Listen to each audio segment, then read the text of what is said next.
Hello नमस्कार, आपका स्वागत है ओरिजिन क्लासेस में। आज हम NCERT class 10th chapter number coordinate geometry, chapter name coordinate geometry start करने वाले हैं। The chapter has been divided into the 3 sections basically.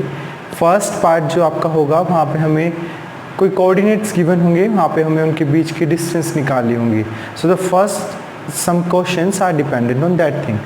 On the middle part is divided into the when we have to divide the line or the distance between the two different coordinates or the 3 different coordinates, whatever it is. So वहाँ पर हमें क्या करना होगा कि let's suppose we have divided in a particular ratio like 1:2 or 2:3. So वहाँ पर हमें क्या करना होगा कि अगर वो रेशियो में हम डिवाइड करते हैं तो वो कोऑर्डिनेट्स क्या आएंगे उस पॉइंट के। Otherwise the ratio is given to you, but you need to find out the coordinates of the point that divides the particular line into the particular ratio, okay, into the given ratio. Okay, the third is आपका जो यहाँ पे part आता है, the part belongs to the area of triangle and because of the new guidelines आपका in 2020-2021 इस session में आपका एरिया ऑफ ट्रायंगल नहीं आएगा. So that means you need to only cover the first 2 parts, that is the distance between the particular coordinates and the second thing that you need to find out what you need the section, okay, the section formula related questions. Okay, so let's start our chapter.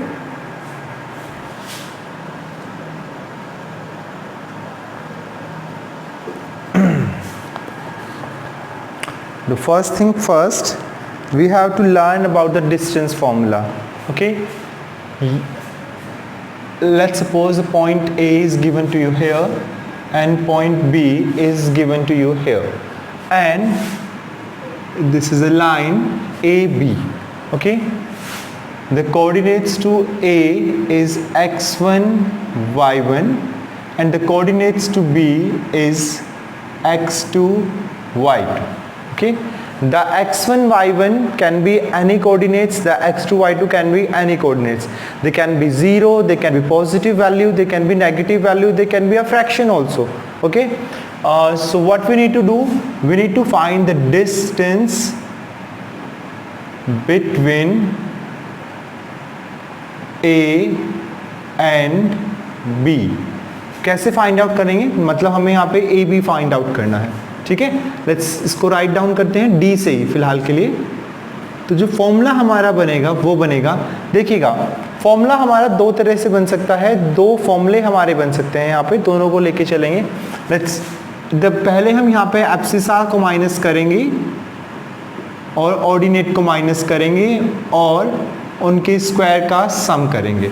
So that can formula can be distance is equals to under root x1 minus x2 whole square plus y1 minus y2 whole square. और हम फॉर्मूले को इस तरह से भी लिख सकते हैं दैट x2 माइनस x1 का whole square plus y2 minus y1 का whole square.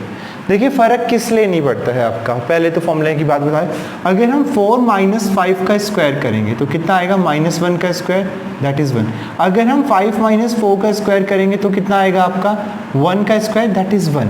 So that means हम अगर कोई आपका सब्ट्रैक्शन होना है, ठीक है, और उसका स्क्वायर भी होना है, so any number comes with the first doesn't matter to you. So the distance formula जो हमें याद रख के चलना है, आप इनमें से कोई भी एक फॉर्मूला याद करके चल सकते हैं, that is x1 minus x2 whole square plus y1 minus y2 whole square. ठीक है, ज़्यादा कंफ्यूज होने की ज़रूरत नहीं है. सो हम यहाँ पे d is equals to x minus x2 whole square plus y1 minus y2 whole square लेकर चलेंगे. Okay, so in the example number 1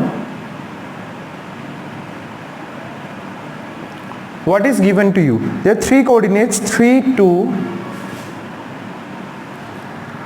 2 minus 3 and the third coordinate is 2 3. Okay, what is the question? The question is saying do the points form a triangle and अगर वो triangle बना रहे हैं, if so then you need to name the what kind of triangle it is. Okay, so ध्यान रखिएगा these are the 3 coordinates. Okay, now इसको हम x1 y1 ले लेंगे, इसको हम x2 y2 ले लेंगे और इसको हम ले लेंगे x3 y3। तो अब आप कहेंगे कि x3 y3 कैसे ले सकते हैं, वो तो फॉर्मूले में ही नहीं है, ठीक है। जब हम इनको लेके चलेंगे तो जस्ट फॉर्मूले में इसको x1 की तरह कंसीडर कीजिएगा और इसको x2 की तरह कंसीडर कीजिएगा, ठीक है ना। हमें केवल एब्सिसास के सब्ट्रैक्शन के स्क्वायर लेना है, ऑर्डिनेट्स का सब्ट्रैक्शन का स्क्वायर लेना है। तो just remember the one thing only, ठीक है। So let this is point A, this is point B and this is point C। तो हम सबसे पहले AB निकाल रहे हैं यहाँ पे, ठीक है। The formula is x1 minus x2 का whole square, that is 3 minus पहले हम फॉर्मूला एक दो बार लिख लेते हैं ताकि आपको याद रहे। So the formula was x1 minus x2 whole square plus y1 minus y2 whole square. Okay, here it will be 3 minus 2 whole square and आपको पता होना चाहिए यहाँ पे, okay, the middle bracket will come plus that is y1 minus y2 whole square. Okay, clear हुआ आपका ये चीज, ठीक है। आगे बढ़ते हैं। Now 3 plus 2 whole square plus 2 plus 3 whole square, okay, that will be 5 square and that will be again a 5 square. That will क्या हो जाएगा आपका 25 plus 25, that is root 50। Clear है आपका, ठीक है। अगर हम रूट 50 को थोड़ा बहुत सोल्व करने की कोशिश करेंगे तो हमारा यहाँ पे आ सकता है 5√2। क्लियर है। Let's find out BC here. Now BC में हम क्या करने वाले हैं, बताया था हमने, इसको x1 कंसीडर कीजिएगा, इसको x2। The formula will become x1 minus x2 whole square y1 minus y2 whole square. Okay, now here minus 2 and minus 2, that will be minus 4 square plus minus 3 and minus 3, minus 6 square. Okay, that will be 16 and that will be 36. Okay, 16 आया आपका यहाँ पे, again check कर लेते हैं एक बार। Okay, minus clear, ठीक है आपका यहाँ पे माइनस 3, ठीक है सर। तो दैट विल बी, अगर हम यहाँ पे लेके चलेंगे दैट विल बी आपका 52। क्या है आपका यहाँ पे 52। अगर हम यहाँ पे लेके चलेंगे, क्या इसका अगर कोई सिंप्लीफाई करके अगर हम लिख सकते हैं तो देख लेते हैं एक बार के लिए। क्या आएगा आपका रूट 52 को, and that will B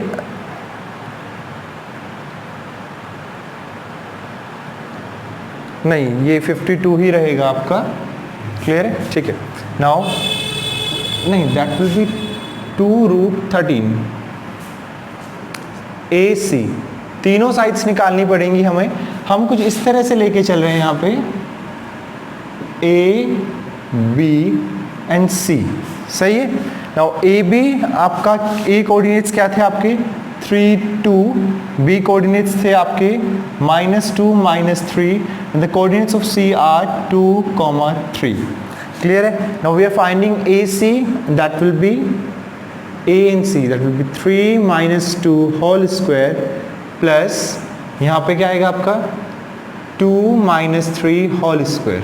okay, solve कर रहे हैं हम यहाँ पे 3 minus 2 whole square, that is 1, 2 minus 3 -1, that will be √2। Clear है आपकी ये चीज़। सो हमारा यहाँ पे क्या हुआ है, हमारे यहाँ पे 3 सॉल्यूशन आ चुके हैं आपके। लेट्स जस्ट चेक कि आपके इन सॉल्यूशंस में हम ये कैसे फाइंड आउट करेंगे कि वो ट्रायंगल आपका बन रहा है या नहीं बन रहा है, ठीक है। सो लेट्स सपोज अगर हम पहले वाले को यहाँ पे 5√2 को सॉल्व करने की कोशिश करेंगे, so the answer that is given in the question, example में अगर हम देखें 7.07 आपका इसका सॉल्यूशन आ रहा है। अगर हम यहाँ पे सॉल्यूशन करेंगे 7.21 इसका सॉल्यूशन आ रहा है एंड √2 का that you already need to know 1.41। Okay, √2 और √3 इन दो की वैल्यू आपको याद होनी चाहिए। √2 की वैल्यू हम लेके चलते हैं 1.414 अराउंड एंड √3 की 1.732। क्या लेके चलते हैं, एक बार हम लिख दे रहे हैं यहाँ पे √2 की वैल्यू लेके चलेंगे 1.414 एंड √3 की 1.732। इसको हमेशा के लिए याद रख लीजिए, आगे भी आपके काम आने वाली चीज़ है, ठीक है। तो हमें ये कैसे पता चलेगा कि वो कौन सा ट्रायंगल बन रहा है। द पॉइंट इज दैट, देखिएगा यहाँ पे जब भी कोई ट्रायंगल बनेगा तो उसकी जो आपकी लार्जर साइड होगी, larger side that can not be greater than और equal to the sum of the other two side. So इसकी लार्जर साइड क्या है आपकी, दिस वन, ठीक है, एंड वो इन दोनों की सम से बड़ी तो नहीं है बिल्कुल भी, और इक्वल भी नहीं है, क्योंकि that is coming around 8.4 something, तो वो आपकी 8.48, ओके यस, सो वो 8.48 से ना तो बड़ा है ना ही वो आपका उसके बराबर है, so that means yes, as the larger side is smaller than the sum of other two side.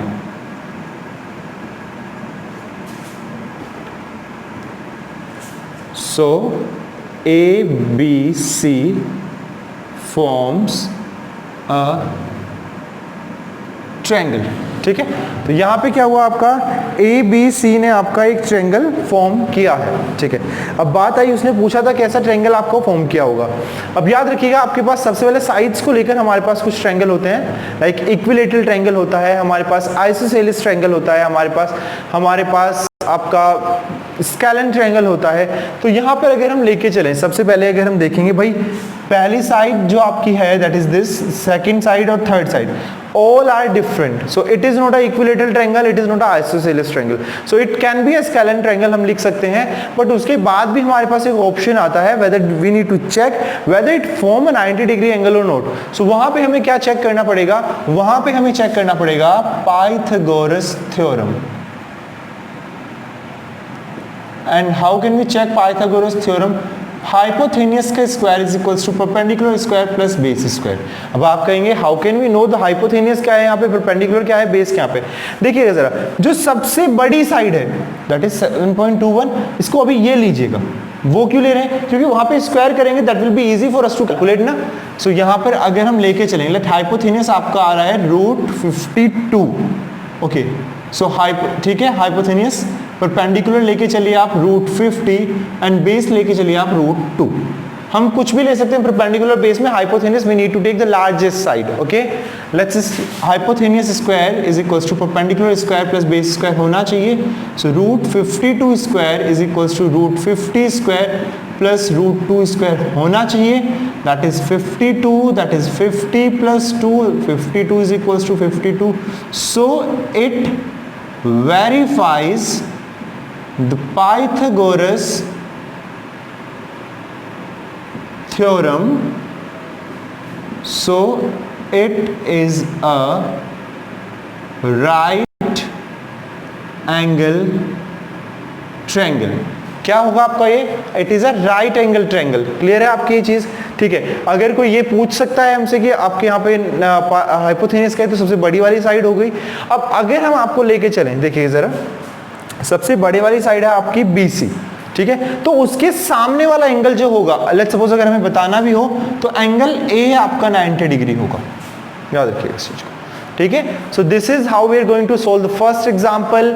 यहाँ पे हमने कई सारी चीजें देखी, फॉर्मूला याद आपको हो गया होगा अब तो, क्योंकि we already applied the formula 3 times here. Clear है आपका, ठीक है। Now moving on.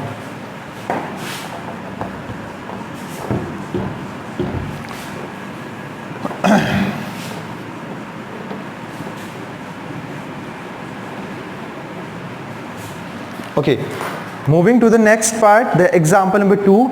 यहां पे हमें 4 पॉइंट्स गिवन है, 1 7 4 2 -1 -1 -4, we need to show that it forms a square. What we need to show? We need to show that it forms a square, okay? How we are going to show that it forms a square? ठीक है, अभी हम पहले आपके हर quadrilateral की property थोड़ी basically आपको बता देते हैं कि हम कैसे कैसे निकालने वाले हैं। याद रखिए, देखिए हमारे पास कुछ क्वाड्रिलेटरल होते हैं, जैसे हमारे पास हो गया स्क्वायर, हमारे पास आया रेक्टेंगल, हमारे पास आया आपका parallelogram, we have rhombus here, okay. बाकी की कुछ प्रॉपर्टीज हम नहीं लेके चलेंगे, लेट्स उनको अभी थोड़ी के लिए साइड कर दीजिएगा। तो यहाँ पे हम करने क्या वाले हैं, देखिए स्क्वायर में क्या होता है, the basic you all know that square में क्या होगा, the all 4 sides are equal, ठीक है। तो आप कहेंगे the same thing happens to the rhombus also. Rhombus में भी आपकी चारों साइड इक्वल होती हैं, स्क्वायर में भी आपकी चारों साइड इक्वल आई, रोम्बस में भी आपकी चारों साइड इक्वल आई, ठीक है। अब कैसे डिफरेंशिएट करेंगे हम, नाउ इन द रोम्बस अगर हम डायग्राम बना के दिखाएं, this is the square and this is the rhombus. यहां पे आपकी चारों साइड तो इक्वल थी ही, साथ में जो आपका डायगोनल्स थे they are equal to each other also, ठीक है। साइड्स आपस में इक्वल आई, दोनों डायगोनल आपस में इक्वल आए, लेकिन रोम्बस में आपकी चारों साइड तो इक्वल आ गई ना। You can see that this diagonal is larger than this diagonal, so वहां पे आपके diagonal इक्वल नहीं आते। so what we need to find out, we need to find out all the four sides and we need to find out the diagonals। अगर आपकी चारों side equal आ रही हैं, डायगोनल्स भी इक्वल आ रहे हैं एक दूसरे के, then it is a square. Okay, when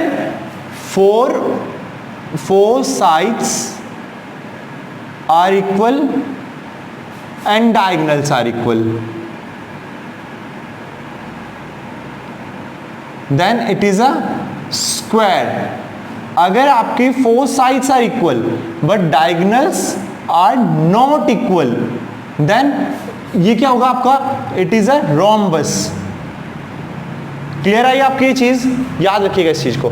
यहां पे अगर इसी तरह से हमारे पास दो और फिगर होती हैं, the figures are parallelogram and rectangle। now this is a rectangle and this is a parallelogram।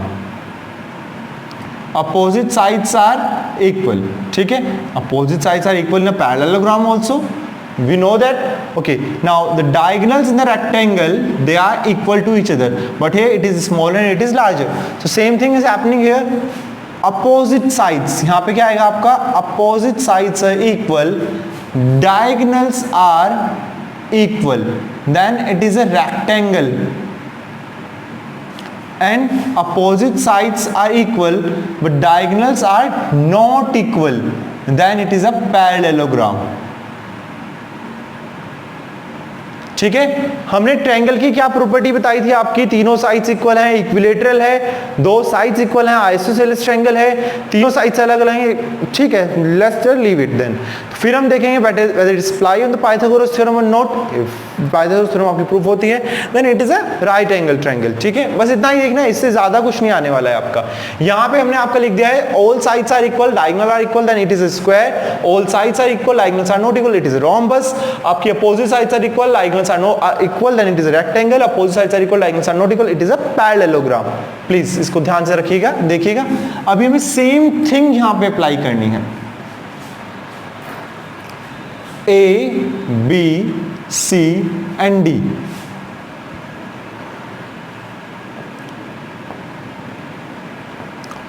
A है आपका 1 7 कोऑर्डिनेट्स 4 2 -1 -1 -4 4। बट हम लेट्स सपोज हमारी अपोजिट साइड भी इक्वल नहीं आई, हमारी आपकी कोई साइड इक्वल नहीं आई, then we don't need to apply anything. हम डायगोनल्स वगैरह नहीं निकालेंगे, पहले हमें देखना होगा कि डायगोनल्स निकालने की जरूरत भी है या नहीं है। So we need to find out the all the four sides. Okay, so A B लेके चलेंगे। We know the distance formula x1 minus x2 whole square. अब देखिए जब हम यहाँ पे आ जाते हैं ना, अब हमें x1 y1 x2 y2 लिखने की भी जरूरत नहीं पड़ती। देखिए अगर आप फॉर्मूला लिख के रखना चाहते हैं then well and good, it is very good कि आप फॉर्मूला अप्लाई कर रहे हैं, बट यहाँ पे शॉर्टकट के लिए x1 minus x2 whole square plus y1 minus y2 whole square. Okay, now here -3 square 5 square। okay, now it will be 9 and it will be 25, it will be 34। okay, now BC निकाल रहे हैं हम यहाँ पे, it will be 4 minus 1 square 2 minus -1 square, and that will be 4 plus 1 square, and there will be 2 plus 1 square, 5 square plus 3 square, that is 25 plus 9 under root 34। Clear है। Now C D पर आते हैं। आपका same formula x1 minus x2। जरूरी है x1 minus x2 ही करें? नहीं, हम बता चुके थे, हम x2 माइनस x1 भी करें। याद रखिएगा x में से x ही माइनस करना है, y में से y माइनस करना है, एब्सिसा में से एब्सिसा, ऑर्डिनेट में से ordinate. Okay, so it will B -1 minus -4 square -1 -4 square, it will be -1 + 4 square plus -5 square, it will be 3 square and it will be -5 square.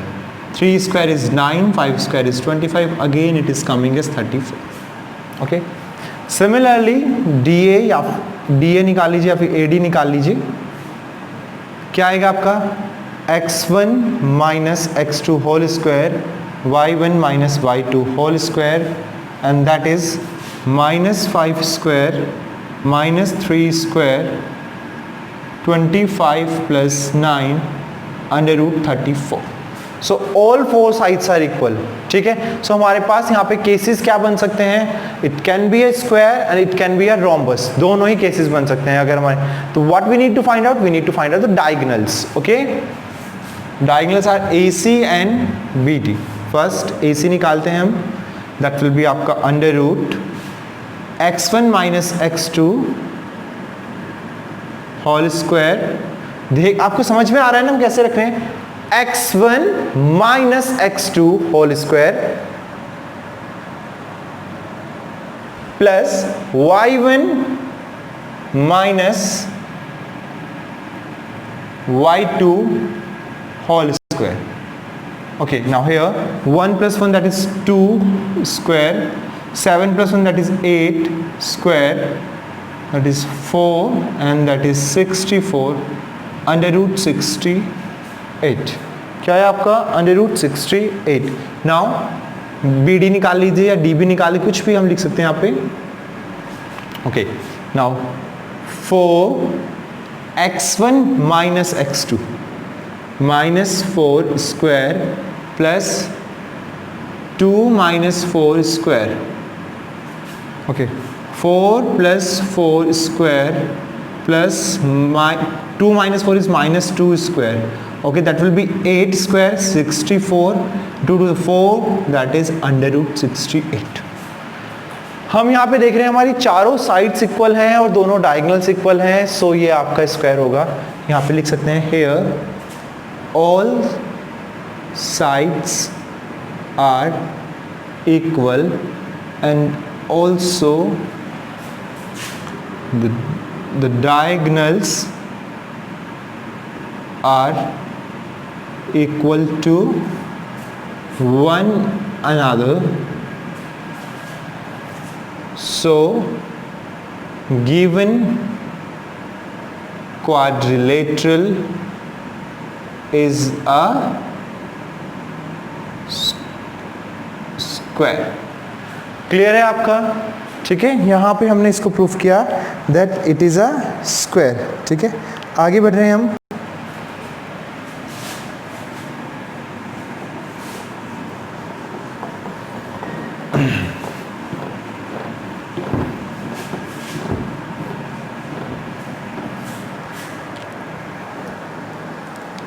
Example number 3. okay, now in example number 3, first what we need to do, हमें यहाँ पर A, B, C 3 points given है. okay, and यहाँ पे arrangement of the classroom, do you think they are seated in a line? ठीक है. जब ये लाइन वाला क्वेश्चन आता है तो इसमें हमारे जो एक्सरसाइज 3 थी वहाँ पे भी ये सेम क्वेश्चन आता है. इसको हम कोलिनियर कहते हैं. कोलिनियर का मतलब तो जब एक पर्टिकुलर लाइन में हो. ठीक है. तो वो तो जब अभी है ही नहीं तो उसको जस्ट लेट्स लीव इट. फिर भी हम एक बार समझाने की कोशिश करेंगे उसको, क्योंकि उससे हम कोलिनियर चीज़ों को ईजिली प्रूव कर सकते हैं. यहाँ पे देखिएगा we have 3 points A, B and C. The coordinates of A अगर आप देखेंगे that will be 3 and 1. The coordinates of B are 6 and 4. And the coordinates of C are 8 and 6. Clear है? हमें ये पता करना है whether they are in a straight line or not. कैसे कर सकते हैं हम पता? ध्यान रखिएगा. देखिए अगर ये कोलिनियर होंगी तो जितना ए बी होगा और बी सी होगा, अगर हम इनको ऐड कर देंगे तो ए सी के इक्वल आएगा. So what we need to find out? We need to find out first A B, then we need to find out B C, then we need to find out A C. Clear हुआ आपका ये चीज़? A B निकाले, B C निकाले, ए सी निकाले. और अगर if A C is equals to A B plus B C, अगर ये चीज़ है then they are collinear. Okay, so let's find out AB first. Under root 3 minus 6 whole square 1 minus 4 whole square x1 minus x2 whole square plus y1 minus y2 whole square minus 3 square minus 3 square, that will be 9 plus 9 under root 18. Clear? अब हमें add करना है तो इसको थोड़ा सा अगर हम सिंप्लीफाई कर सकते हैं तो कर लीजिए. 3 रूट 2 आ रहा है अभी फिलहाल के लिए. ठीक है, लेट्स सी. BC निकालेंगे यहाँ पे 6 minus 8 whole square 4 minus 6 whole square under root minus 2 square minus 2 square, that will be 4 plus 4 under root 8 2 root 2. AC निकालने हैं अभी हम यहाँ पे. ठीक है, that will be under root 3 minus 8 whole square 1 minus 6 whole square minus 5 square minus 5 square 25 plus 25, that is 55 root 2. ठीक है, हमें ये फाइंड आउट करना था. यहाँ पे कैसे करेंगे आपका, let's just find out. AB plus BC कितना आ रहा है 3 रूट 2 प्लस 2 रूट 2. अगर आपको आता है डायरेक्ट करना तो डायरेक्ट कर सकते हैं, अदरवाइज रूट 2 कॉमन लेके भी कर सकते हैं. 5 root 2 and that is equals to AC. ठीक है ना, here AC is equals to AB plus BC, so A, B and C are in straight line.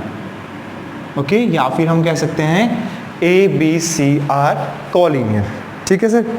Third example के बाद हम आते हैं आपके फोर्थ एग्जाम्पल की तरफ.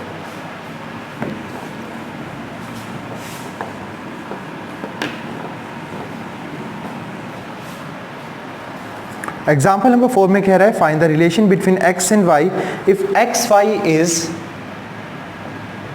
इक्विडिस्टेंस. इक्विडिस्टेंट का मतलब होता है जो कि आपकी दोनों ही पॉइंट्स आपके 7 1 and 3 5 equidistant. Let's suppose this is point A, this is point B, this is point C. So it is given to you. This is example number 4, I guess. Yes, it is example number 4. Yes. Okay. Now given है हमें यहाँ पे, so हमें क्या AB is equals to AC. It is given to you that it is equidistant. Okay. So just find out AB. X minus 7, Y minus 1. Here it is x minus 3 y minus 5. Clear है, दोनों ही तरफ आपका square root है तो यहाँ पर हम या तो डायरेक्ट ही हटा दें या फिर हम लिख सकते हैं taking square of both sides. Clear है, स्क्वायर रूट से स्क्वायर रूट कट गया आपका. x माइनस 7 का जब हम होल स्क्वायर ओपन करेंगे it will be a square plus b square plus sorry minus आएगा आपका यहाँ पे minus 2 into a into B. Similarly, a square plus b square मतलब 1 square, that will be 1 minus 2 into a into b. a square plus b square minus 2 into a into b. a square plus b square minus 2 into a into b. Clear है. Now यहाँ पे x square है equals to के उधर same sign का आपका x square है तो एलिमिनेट हो जाएगा y स्क्वायर से, आपका y स्क्वायर आपका एलिमिनेट हो गया. नाउ जस्ट सॉल्व करेंगे थोड़ा सा. 49 and 1 that will be 50. 14x 2y that is equals to इधर 9 है इधर 25 है 34 plus minus 6x minus 10y. सबको एक साइड हम लेके आ सकते हैं या फिर सब उधर को उनको लेके उधर लेके जाए. That is only up to you, कोई ऐसी दिक्कत नहीं आती हमारी. ठीक है, सबको उधर इधर लेके आ जा रहे हैं. 50 minus 14x minus 2y minus 34 plus 6x plus 10y equals to 0. 6x है यहाँ पे आपका 14x है तो आपका क्या आएगा माइनस का 8x. 10y है यहाँ पे 2y दैट इज 8y आपका आ जाएगा. माइनस का 34 है प्लस का 50 है प्लस का 16 इक्वल्स टू 0. ठीक है, तो अगर हम देखें क्या हम इसको और सिंप्लीफाई कर सकते हैं. यस, पूरी इक्वेशन 8 से डिवाइड हो सकती है. x minus x plus y plus 2 equals to 0. That will be your equation. Okay. Moving on to the example number 5. बहुत स्लो लेके चले हैं हैं जितने भी एग्जांपल्स अभी तक लेके चले हैं, क्योंकि अब चैप्टर और कोर्स आपका बहुत छोटा हो चुका है, बेटर है कि हम उसको अच्छे से करें, क्योंकि अगर हम अच्छे से नहीं करेंगे तो जितना छोटा चीज़ भी है ना वो हमें कॉम्प्लिकेशंस देती रहेगी और हम आगे नहीं बढ़ पाएंगे अच्छे से। ठीक है, सो हम एग्जाम्पल नंबर 5 की तरफ जाते हैं। यहाँ पे कहा है find the point on Y axis. Okay, इसने कहा है वाई एक्सिस। ना वाई एक्सिस के कोऑर्डिनेट क्या होते हैं? 0, y। ये चीज याद रखने की थी। अगर यहाँ पे हमें x एक्सिस गिवन होता तो उसकी कोऑर्डिनेट क्या होते हैं? x, 0। ये हमेशा याद रखिएगा, जब भी y एक्सिस या x एक्सिस दिया तो हमें इस तरह से करना है। ओके, नाउ तो y एक्सिस के कोऑर्डिनेट हमें ये गिवन है and it is saying from the point y axis which is equidistant to a and b। a और b के जो इक्विडिस्टेंस है, a point and b point, and the coordinates of a are 6, 5 and b के हैं -4, 3। Okay, तो sir इसको भी हम c ले लीजिए। लेट्स सपोज AC निकालिएगा, it is given to you AC is equals to BC। So under root 6 - 0 whole square 5 - y whole square, x1 - x2 whole square y1 - y2 whole square, under root x1 - x2 whole square plus y1 - y2 whole square. Again the square root can be eliminated directly or you can write it down taking the square of both side. So 6 - 0 is 6, 6 का square आएगा यहाँ पे, 5 - y square आएगा आपका यहाँ पे। Now -4 - 0 again -4 square आएगा आपका यहाँ पे, and 3 - y का स्क्वायर। तो स्क्वायर रूट कहाँ चला गया? You can write down taking square of both sides, you can just directly eliminate the square roots. Okay, आप ऐसे भी काट के दिखा सकते हैं, ठीक है। But अगर you can write taking the square root of both sides, that will be more convenient. Okay, 36 a minus b whole square, a square plus b square minus 2 into a into b, 4 4 16 minus plus a square plus b square minus 2 into a into b. Here y square can be eliminated by y square because both have the positive sign. Take each and everything here only. So 36 and 25, that will be 1, and 61 minus 10y, 16 and 9 that is 25, इधर आके minus का आएगा, plus 6y आएगा, इधर आके plus का आ जाएगा। Now here it will be -4y। इसको अब अगर हम सॉल्व करेंगे